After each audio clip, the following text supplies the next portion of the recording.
Hi, this is Dr. Spencer Zimmerman. Today I wanted to talk about concussions and sleep issues. So, sleep issues are very common in the general population, and there's a lot of reasons why you may have issues with sleep. Now, we're going to break sleep issues down into really two parts. There's problems with falling asleep, and then there's problems with staying asleep.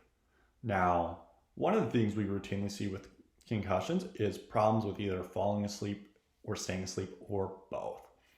Now, typically with falling asleep, what patients will tell me and what I observe is, they're tired, they're exhausted, it's their bedtime, and they're like, you know what, I'm just wiped. I should be able to just lay my head down and go to sleep. I'm that fatigued and exhausted.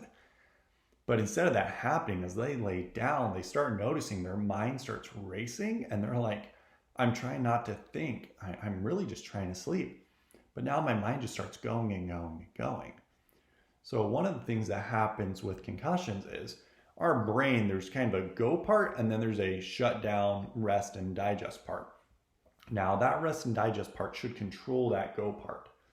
But with concussions, that does not occur in the way it should. And so as you start trying to go down, it no longer does its job right, and it lets that go part start going. So now here comes those thoughts that you're trying to just quiet and get to go away. And so if you're like my average patient, you're taking melatonin, you're taking supplements, you've been prescribed trazodone, maybe even Ambien and other sleep aids to help you get to where you want to be.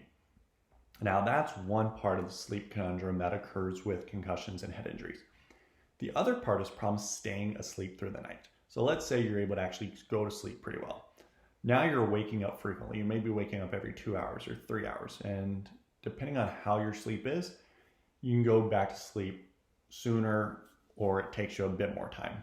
But the problem is when you don't get good sleep and you're not getting into the stages of sleep appropriately, the garbage doesn't get taken out. And what I mean by that is as you go through the stages of sleep, your brain actually pulls out all these inflammatory waste from the damage that's occurred and it gets rid of it.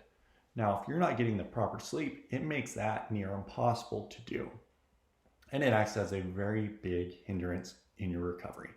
And so sleep is one of those things that we have to do anything to make sure you achieve it, because without proper sleep, your ability to recover is going to be significantly impacted because that trash that builds up just sits there and haunts you and prevents you from getting to where you need to be.